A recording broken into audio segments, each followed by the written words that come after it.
This is it. This is home. What we gonna call it?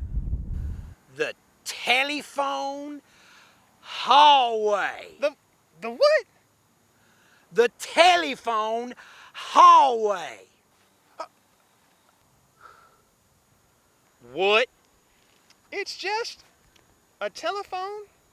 Yeah? I mean, what if the telephone isn't always the thing? Huh? Why do you gotta get so specific? I mean, let's say, for instance, you name this place the telephone hallway. And then you get all these high-fadangled, fancy-smancy telephone companies to move in here. But then let's just say the market drops out, and they've got to shut down or leave or something else. Then you're left with the telephone hallway with no telephone companies in it. That ain't never gonna happen. And then you gotta try to start reaching out to get other companies up in here, like maybe manufacturers or mortgage companies. Do you know how silly it sounds for a mortgage company to come into a place called the telephone hallway?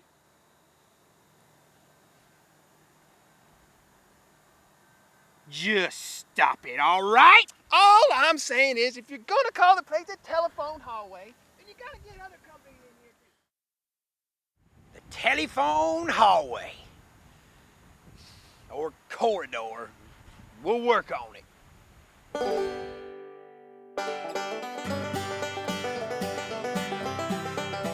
In the 1840s, America was expanding west like never before.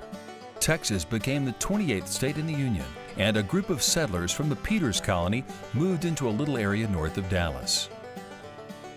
Those first residents made their home among the wavy plains and winding streams of the region.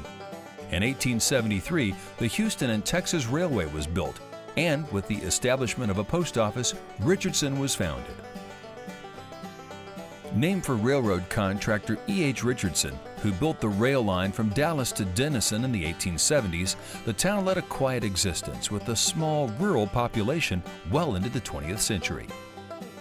The population swelled to 700 in the early 1940s, and Richardson boasted 35 businesses. But it was following World War II that Richardson would really begin to see a population increase. Civic leaders Clifford Huffines and Charles Boyle led the effort to better prepare for that expected growth. On February 28, 1946, the Richardson Chamber of Commerce was founded, and in April of that year, a charter was granted by the state of Texas. Richardson and its newly formed Chamber of Commerce were open for business. This was farming country, and not much was happening then, except it was beginning to grow. We didn't have much industry, although in the late 50s we had TI and Collins Radio, and when Central Expressway was extended out into Richardson, things began to take off. In the next few years, the Chamber established programs like the New Teacher's Luncheon, helped organize the Richardson Symphony Orchestra, and for the first time, building a real home for the Chamber. Right across from the old City Hall, we built the first decent home for the Chamber. Most of the materials for constructing that job were donated, in-kind donations from the members of the Chamber. And I don't know how many of you might have attempted to build a building with whatever's left over from somebody's inventory. It gets to be really interesting. You know, you get the paint that won't stick and the sheetrock with all the corners busted off, and you have to try to make a decent building out of it. The Chamber then really started to pick up and go because we had growth and people were moving out here. We had young people that were interested in a fine community. When I first moved to Richardson, Texas and went to work for Richardson Heights with Morris James, on my second day of work, Morris got me in the car and took me over to the Chamber office, and he introduced me to Smitty. On my third day at work and my second day as a member of the Chamber of Commerce, Smitty called me and told me that I was then chairman of the Christmas parade. So I can remember going home that night and talking to my wife Lander and saying, man, Lander, these people in Richardson don't let any grass grow under their feet. You step into an office and somebody will put you to work.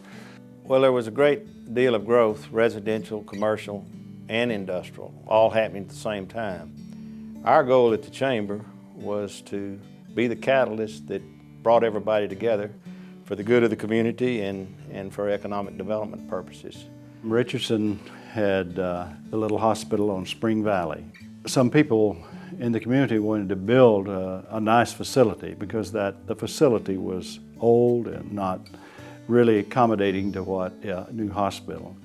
So we set upon the task of finding land. It was on Campbell Road. It was the old Campbell home site. Of course, the building went forward, and we've got a nice hospital. You got the feeling that a lot of things were happening at once, and that this was a tremendous growth area. There was no question that in the late 70s and early 80s, Richardson was becoming a very attractive location for businesses and residents. Rockwell broke ground on the Ritter Road site in 1978, and Blue Cross Blue Shield of Texas expanded to over 320,000 square feet on Spring Valley. This was an explosive and important time in the city of Richardson, and even attracted some national attention. Had a call from George Bush, at that time called him Ambassador Bush. He was running against Governor of California for the Republican nomination of the President of the United States. So of course we accepted that call. His message was that he'd like to visit Richardson and talk to as many people as we could assemble. Well, the early part of the next week, we had a call from Governor Ronald Reagan, and his group wanted to come visit Richardson also. And so they said, we'll be there in about a week. And those were the only 2 visits from both candidates in the Metroplex. In the latter half of the 80s, the Chamber started the Leadership Richardson program, created Enterprise City for elementary school children, and moved into its current location on Bell Grove. It was a critical time in the Chamber because it was the time when we moved into this new facility. So the period of transition was very important for the Chamber of Commerce and for the city of Richardson. And also at the time, we all worked real hard on Highway 190. That was a big issue and a big item for us, and there was a lot of politics involved. The cities, the counties, the school district, landowners, DART, everybody worked together to formulate the plans for the 190 corridor, which in those days was a state highway. There was a lot of hard work by a lot of people during those days, and as I went on to be chairman of the NTTA and some other regional leadership positions in transportation, I look back and the model that we set with the Richardson Chamber leading the pack, so to speak, in this area on the George Bush Turnpike and how it was put together, how the right-of-way was secured from the landowners, how the landowners participated, is to me going to be a model for a long time for the rest of the Metroplex. The George Bush Turnpike would still be more than a decade away from completion, and the Chamber of Commerce would work diligently through that entire process. Richardson was beginning to have the resources and infrastructure of a mature city, and thoughts turned as to how to market this expanding community. In 1959, Richardson had called itself the Electronics Center of the Southwest. Now, almost 30 years later, it once again was a leader in the technology arena. Ron Robinson was in the process of trying to put together more of a marketing technique for the Chamber. We really didn't have the buzzword type marketing approach. We didn't have the term Telecom Corridor, and so somewhere along the line that term was used, and we copyrighted it. I told Ron at that time that that would probably have a very meaningful place in the history and as well as the future of the Chamber of Commerce and what we would now call the Telecom Corridor. The Telecom Corridor icon, which formulated during that time, a lot of national publicity, Nortel and MCI and many other companies moving to Richardson. All of that was a result of many, many partnerships that were put together to make Richardson a leader in the idea of telecom. The City of Richardson and the Chamber of Commerce had always had a very strong and unique partnership, and that bond would become even more evident in the 90s as Richardson began to grow into its new branding. We got things done. We got together and we'd call each other up and we'd make it happen. Earl would call me and say, Donna, I need you on this project, and I would show up. Or the hospital would call and say, Donna, we're having a fundraiser, can you come help us? And the Chamber made all that happen. The Chamber, the City of Richardson, and the Economic Development Partnership of Richardson was having some strategic discussions regarding how to better support and nurture the technology companies of the corridor. The thought was that if there was a forum for collaboration on common issues, that perhaps there could be some joint actions to improve and encourage the development of the technology businesses in Richardson and the Telecom Corridor. I'm personally not aware of any other Chamber of Commerce in this area, in this state for that matter,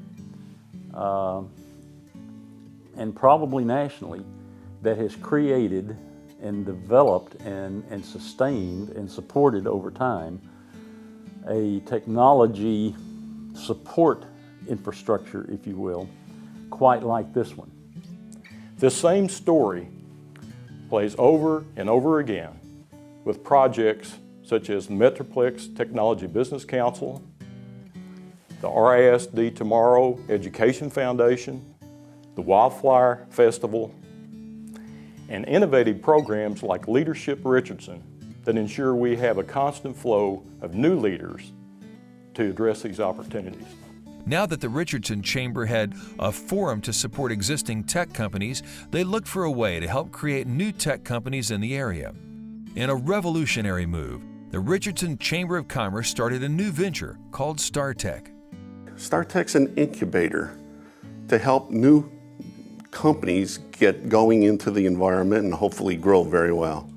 46 companies were funded through the STARtech organization. The initial investments, that $3 million became $29 million to help those 46 companies get off the ground. Secondary and tertiary funding for the companies, that's when they were growing and starting to really get their feet. That to date has been $727 million from venture investments. 55 different venture capital companies have participated in funding those startup companies. I have no idea how many jobs we created. It's obviously a lot, but it's a great benefit to the community, to the Telecom Corridor, and to the tax base here in the area. 1998 had been a very successful year for the Chamber, and part of it was because of the growth of the technology companies in Richardson. I always jokingly say that it was kind of like we had the Midas touch, that everything that we touched turned to gold. Business was great. We couldn't do anything wrong as a chamber. Everything seemed to be just coming up roses. But the landscape was dominated by probably 20 large companies. Once some of the larger companies started experiencing severe employee layoffs, obviously we had a lot of vacant space. And so it really changed a little bit of the dynamic of the types of companies that we had, and that we started gaining more small to mid-sized companies. In the early 2000 years, 2001, 2, and 3, I think we realized that we started to need to change some emphasis and make it a more balanced economy where it wasn't all focused on telecom, but we also had the other agencies, other businesses coming in. The Chamber was coming into a new era. We were just coming out of an economic slump. The dot-com bust had busted, and we'd recovered from that. We're making great progress. We're going to continue to grow. We're in the latest stage of our reinvention. There will be further stages down the road. I don't know what they are, but I can see us continuing to emphasize the quality of life for the people who live here. I can see us continuing to improve our schools, to make our businesses prosperous, and to keep our level of excellence where it needs to be. As far as the 60 years of growth in the Chamber of Commerce, it shows that the lasting commitment that the community has to developing a retail and a business atmosphere, and working closely with the city and the school system. When I first joined, well, we had a chamber because cities are supposed to have chambers, you know, and that was about it. I shouldn't say that. Maybe some of those people back then would have their feelings hurt, but I'd say Richardson has moved from a young, dynamic growth city to a mature, solid state. of a city. I'm proud of this city. I'm proud of our Chamber of Commerce and the really wonderful things that it's accomplished for the community. We started out as a regular Chamber of Commerce like the one in my hometown of Creston, Iowa, which has always been a Chamber of Commerce. But we developed into something special. So you, the Chamber, are 60 years old. You don't look like you're 60. I would love to wish the Chamber of Commerce of Richardson, Texas a happy 60th birthday. I want to wish the Chamber a happy 60th.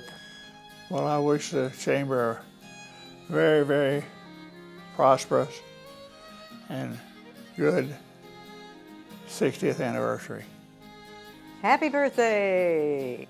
Happy birthday to the Chamber. I salute this Chamber on its 60th birthday. A happy anniversary, Richardson Chamber, and many, many strong years ahead of you. Happy birthday, Richardson Chamber of Commerce. What a wonderful history we have here in Richardson, Texas. We're going to be building on these assets that have been given to us. You know, we're migrating from being a suburban environment to an urban environment, one that's leveraging off the transit-oriented development. We're going to have continued success here in Richardson, and I want to thank the thousands of volunteers that have helped the Richardson Chamber and this city be what it can be.